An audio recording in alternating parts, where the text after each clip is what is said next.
25,000 people starved to death today. Tomorrow, another 25,000.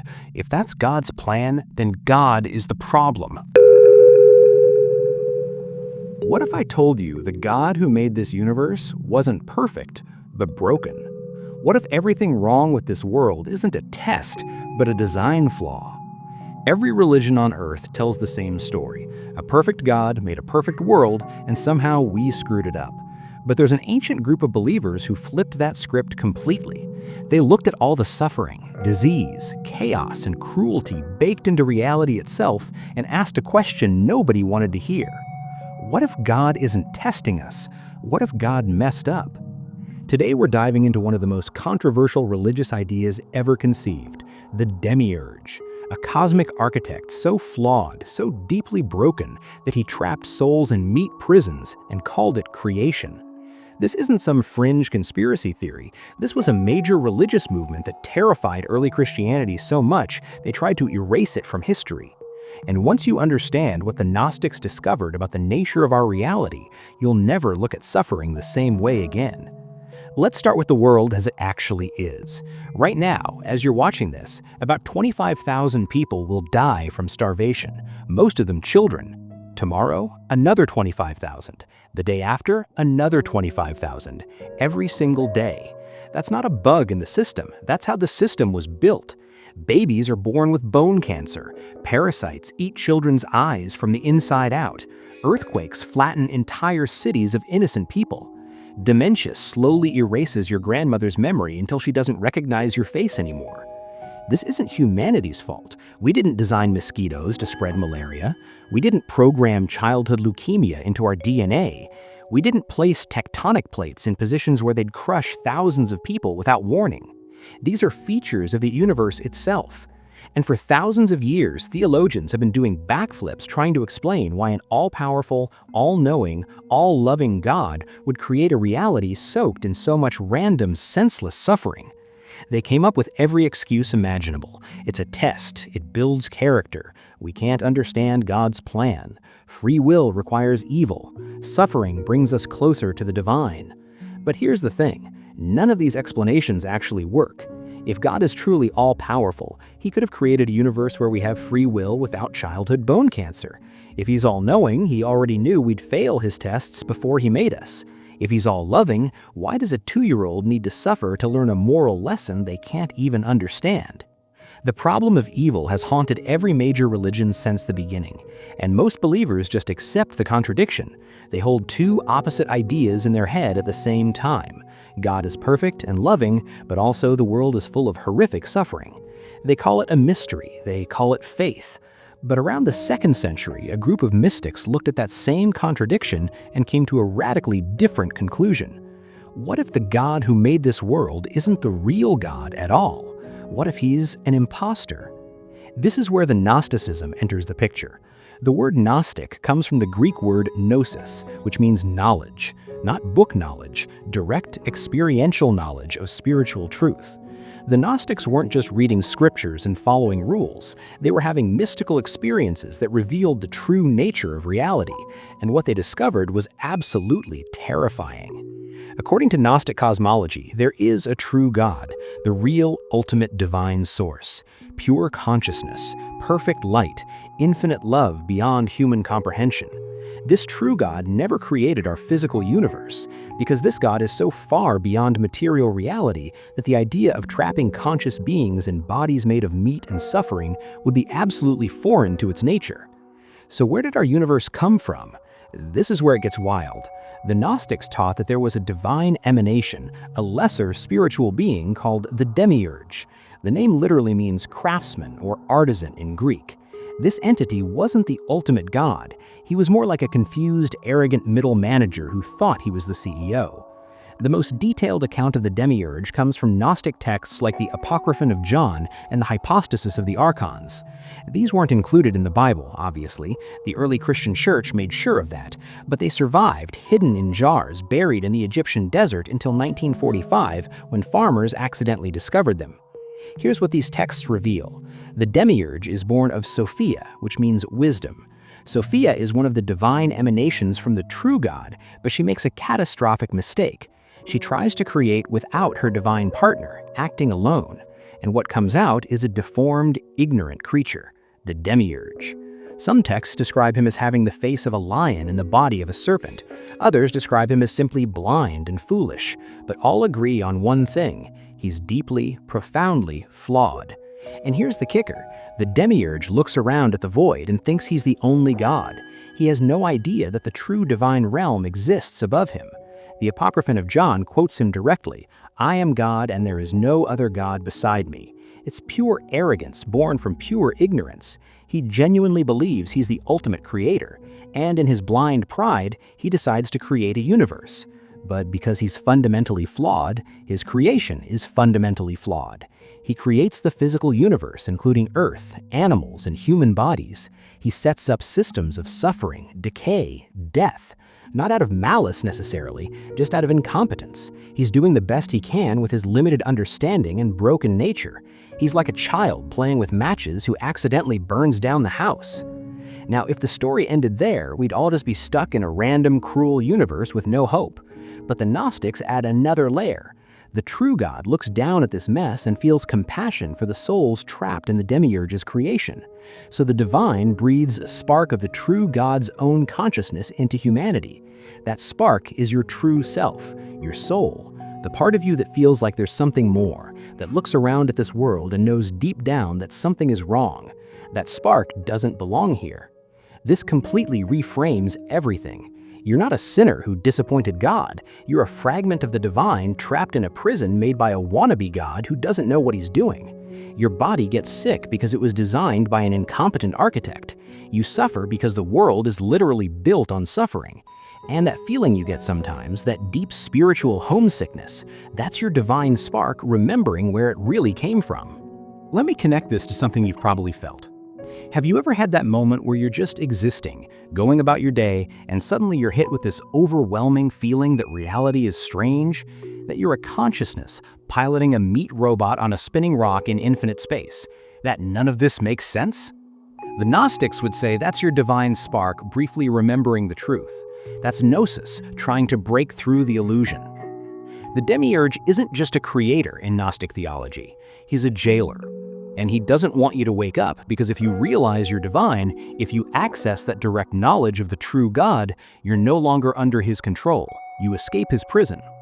So he, along with his servants called archons, which basically means rulers or authorities, work constantly to keep humanity asleep, distracted, focused on material things, convinced that this physical reality is all there is. Sound familiar? Look at modern society. We're constantly distracted. Social media, entertainment, consumption, work, stress, bills, drama, anything to keep you from sitting quietly and asking the big questions. Who am I really? Why am I here? What is the nature of reality? The system is designed to keep you running on a hamster wheel until you die, never stopping long enough to realize you're in a cage. The Gnostics saw organized religion as part of this control system. They believe the Demiurge revealed himself to humanity as the God of the Old Testament. Think about it. The God of Genesis creates the world, creates humans, and immediately starts laying down rules. Don't eat from that tree. Don't question me. Obey or suffer. When Adam and Eve eat from the tree of knowledge, he throws them out of paradise and curses all humanity forever. He drowns the entire world in a flood. He demands blood sacrifices. He orders genocides. He's jealous, wrathful, petty. This doesn't sound like infinite love and wisdom. This sounds like an insecure tyrant who demands worship and obedience. The Gnostics read the Old Testament and said, yeah, that's not the real God. That's the Demiurge. And the snake in the garden? That wasn't the devil. That was a messenger from the true God, trying to help humanity wake up by giving them knowledge. The Demiurge wanted humans ignorant and obedient. The serpent offered liberation through Gnosis. This interpretation flips the entire biblical narrative. Suddenly, the God who everyone worships is the villain, and the figures who rebel against him, who seek knowledge, who question authority, are the heroes. It's no wonder the early Christian church declared Gnosticism heresy and spent centuries trying to wipe it out. This wasn't just a different interpretation, this was a complete inversion of their entire power structure. But let's get back to the core argument. Why does the Demiurge theory actually make more sense than traditional theology when we're talking about suffering? Because it's the only explanation that doesn't require mental gymnastics. If the universe was created by a flawed, ignorant being who doesn't understand what true goodness is, then of course the universe is full of flaws and suffering. It's not a mystery. It's not a test. It's not for some greater purpose we can't comprehend. It's just bad design. Think about how evolution works. Random mutations and natural selection. Creatures evolving to survive by eating each other alive. Parasites that can only exist by causing pain to hosts. Predators with biological weapons designed to tear flesh. This isn't intelligent design by a loving God. This is a brutal, indifferent process that produces suffering as a core feature. The Demiurge didn't create a paradise, he created a meat grinder and called it good. Or look at human psychology. We're wired to suffer. Our brains evolved with a negativity bias because our ancestors who worried about threats survived longer than the optimists who got eaten by lions. We are neurologically designed to be anxious, depressed, fearful, and dissatisfied. Even when things are going well, we adapt and return to baseline unhappiness. That's called the hedonic treadmill. You achieve your goals, get the things you want, and within months you're back to the same level of discontent. That's not a bug. That's how we're built. We're also wired for tribalism, to see outsiders as threats, to form groups and then hate other groups. Wars, genocide, slavery, every atrocity in human history stems from this basic programming. An all-knowing, all-loving God would have designed humans to naturally love all beings. Instead, we got tribal apes with nuclear weapons. And what about mental illness? Depression that makes you want to die even when your life circumstances are fine. Anxiety disorders that make you terrified of everything. Schizophrenia that fractures your sense of reality. PTSD that traps you in past trauma. If these are design features from a perfect God, then God is a sadist. But if they're bugs in a system created by an incompetent cosmic programmer, suddenly they make sense. The Gnostic view doesn't ask you to have faith that suffering serves a hidden purpose. It tells you directly, suffering exists because the builder was flawed. The universe is broken because the creator was broken. And your job isn't to accept it or justify it. Your job is to wake up, remember who you really are, and escape. Now let's talk about what escape actually means. The Gnostics weren't nihilists. They didn't say, well, everything's terrible, so nothing matters. They said the opposite. Because you have a divine spark, because you're connected to the true God, you have the ability to transcend this prison. The path to liberation is Gnosis, direct experiential knowledge of your true divine nature. This isn't about reading the right books or following the right rules. It's about inner transformation, meditation, contemplation, mystical practices that quiet the noise of the material world so you can hear the divine spark within you. It's about seeing through the illusion, recognizing that your body is temporary, your ego is a construct, and your true self is eternal and divine. Different Gnostic groups had different practices. Some were ascetics who rejected the material world entirely, refusing to participate in the Demiurge's system. Others believed in living normal lives but remaining spiritually awake within them, not being attached to material things, not identifying with your role in society, not mistaking the game for reality. You play the character in the video game while knowing you're not actually the character. There's a text called the Gospel of Thomas, another one that didn't make it into the Bible, where Jesus says, if you bring forth what is within you, what you bring forth will save you. If you do not bring forth what is within you, what you do not bring forth will destroy you. That's the heart of Gnostic teaching. Your salvation isn't external. It's not about believing the right doctrine or performing the right rituals. It's about actualizing the divine spark that's already inside you. And when you die, traditional Christianity says you're judged and sent to heaven or hell based on whether you believed and behaved correctly. Gnosticism says something different. If you've achieved Gnosis, if you've awakened to your true nature, your divine spark returns to the true God beyond the material realm. You escape the cycle. But if you remain asleep, identified with your ego and body, the archons can trap you again. Reincarnation into another life in the Demiurge's prison. Another round on the wheel of suffering. This is why knowledge is so dangerous to the system. The Demiurge and his archons need you ignorant. They need you thinking this world is all there is, that you're just a body, that you're powerless, that you should obey authority and never question the nature of reality. The moment you wake up, their power over you breaks. Let's bring this into the present. You don't have to be a Gnostic to see how this theory maps onto our current world.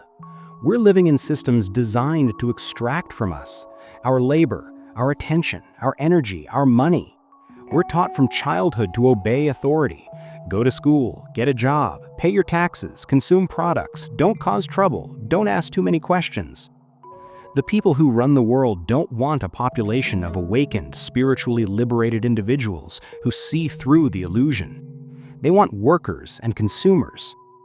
And we're kept distracted constantly. Entertainment designed to be addictive, social media algorithms that hijack your dopamine system, news cycles that keep you afraid and angry, consumerism that promises happiness through the next purchase. Everyone's running on fumes, exhausted, anxious, medicated, barely holding it together. And we're told this is normal. This is just how life is. But what if it's not? What if this overwhelming sense that something is deeply wrong with the world isn't depression or negativity? What if it's your divine spark screaming that you're living in a system designed by a flawed architect who doesn't have your best interests at heart? I'm not saying you have to become a Gnostic, but I am saying the questions they asked are more relevant now than ever. Why is there so much suffering? Why does reality feel like a trap? Why do the people in power work so hard to keep us distracted and obedient? Why does organized religion so often function as a control mechanism rather than a path to liberation? And most importantly, who benefits from you never asking these questions? The traditional religious answer to suffering has always been trust and obey. God has a plan. Don't question it, just have faith. But faith is belief without evidence. And when a belief system asks you to ignore evidence and just trust that suffering serves a purpose you can't understand, that's not spirituality, that's control. The Demiurge theory doesn't ask you to ignore evidence, it asks you to look directly at the evidence.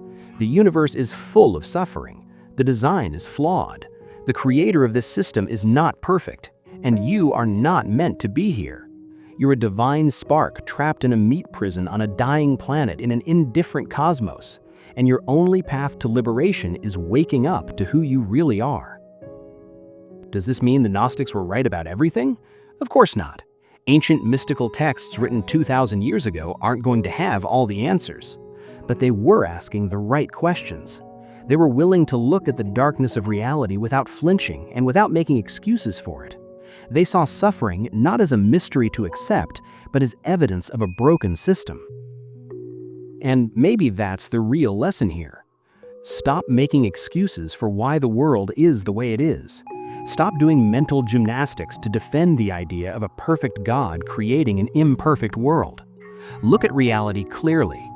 Children die of cancer. Parasites eat people alive. Earthquakes crush entire cities. Dementia erases your mind. Your body is designed to decay and fail. This isn't a perfect creation. This is a flawed one. You can accept that and still find meaning. You can acknowledge that the system is broken and still choose to be kind, to reduce suffering where you can, to seek truth and beauty and connection. You can recognize that you're trapped in an imperfect world created by an imperfect creator and still choose to live with purpose. Because that's what the divine spark does. It refuses to accept the prison as the only reality. The Gnostics weren't pessimists. They were realists with a vision of something greater. They looked at the darkness and said, this isn't all there is. Beyond this material nightmare, there's a true divine reality of pure consciousness and infinite love. And the part of you that knows something is wrong, that feels out of place in this world, that's your connection to that truth. So, what do you do with this information? First, stop waiting for suffering to make sense. It doesn't. It's not a test, it's not building character, it's not part of a divine plan. It's the natural result of a flawed system. Second, start questioning authority. Not just political or religious authority, but the authority of the material world itself. Who says you have to accept reality as it appears? Who says you have to identify with your body, your ego, your role in society? Third, seek Gnosis, however that looks for you. Meditation, contemplation, psychedelics, mystical experiences, whatever practice allows you to access that direct knowledge of something greater. The divine spark within you knows the truth. Your job is to quiet the noise so you can hear it. And fourth, stop defending the indefensible.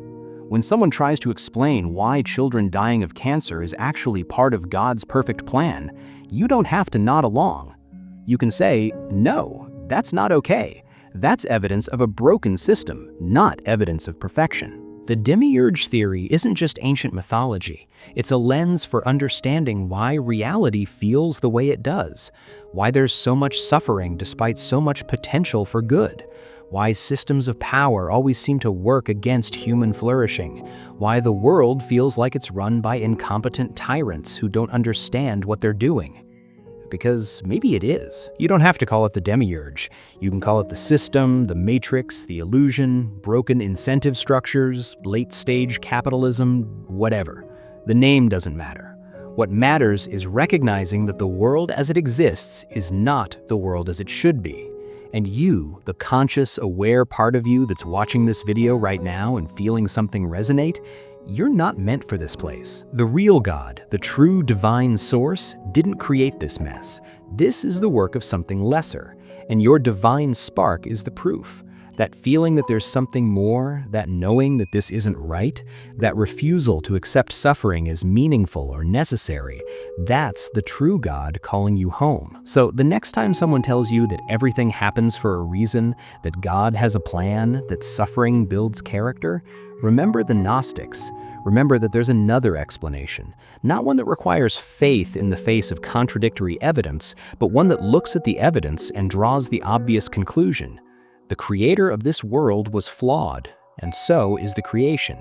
But you, your true essential self, your divine spark, is not part of this system. You're a prisoner of it. And prisoners can escape. The question the Gnostics force you to confront is this: are you going to keep defending your captor, or are you going to start looking for the exit? Are you going to keep making excuses for why an all-powerful, all-loving God would create bone cancer in children? Or are you going to admit that maybe, just maybe, the architect of this reality isn't who you were told he was? This isn't about rejecting spirituality. It's about rejecting bad theology that asks you to ignore reality. It's about reclaiming your divine nature from a system that wants you small, obedient, and asleep. The Gnostics were declared heretics because they were dangerous. Not dangerous to God, but dangerous to the power structures that claim to speak for God. Because a person who knows they're divine doesn't bow to earthly authorities. A person who sees through the illusion can't be controlled. And that's the real threat. Not that you'll stop believing in God, but that you'll stop believing in the false God, the one who demands obedience, the one who threatens punishment, the one who created a system of suffering and called it good. Once you see that God for what he is, a flawed, ignorant, arrogant entity who built a prison and mistook it for paradise, you're free. Not free from the physical world yet. You're still in a body. You're still subject to the laws of physics and biology, but free in the only way that matters. Free in your consciousness, free in your understanding, free to seek the true divine without the mediation of priests or churches or holy books written by the Demiurge's servants. The path forward isn't about joining a new religion or following a new set of rules. It's about unlearning the lies you've been told. It's about deprogramming yourself from the belief that suffering is meaningful, that authority should be obeyed without question, that your role is to fit into the system rather than transcend it. It's about remembering what you knew before you were taught to forget, that you're not from here, that this world is not your home, that the divine spark within you is older and truer than any institution or dogma. And yeah, this is a heavy realization. Once you see it, you can't unsee it. The comfortable illusions fall away. You can't go back to mindlessly accepting things as they are. You can't pretend the suffering makes sense anymore. You can't bow to false gods or false authorities. You're awake now, and being awake in a sleeping world is lonely and difficult. But it's also the only way to be truly alive, because sleep is death. Unconsciousness is death. Going through life on autopilot, never questioning, never seeking, never accessing the divine spark within you is death. The Gnostics understood this. They'd rather be awake and uncomfortable than asleep and controlled. So here we are. You've made it to the end of this journey into one of the most radical religious ideas ever conceived. The idea that the God of this world is not the true God, that suffering proves incompetence, not perfection, that you are divine, trapped in a flawed creation, and your path to liberation is knowledge. Not faith, not obedience, but direct experiential knowledge of your true nature. What you do with this information is up to you. You can dismiss it as ancient nonsense, you can get angry at the implications, you can feel liberated by finally having an explanation that doesn't require you to make excuses for evil. Or you can do what the Gnostics did. Start seeking, start questioning, start looking inward for the divine spark that knows the truth. The Demiurge wants you asleep. The true God wants you awake. Choose wisely. If this shifted your perspective on reality, watch the next video. You're not ready for what's coming.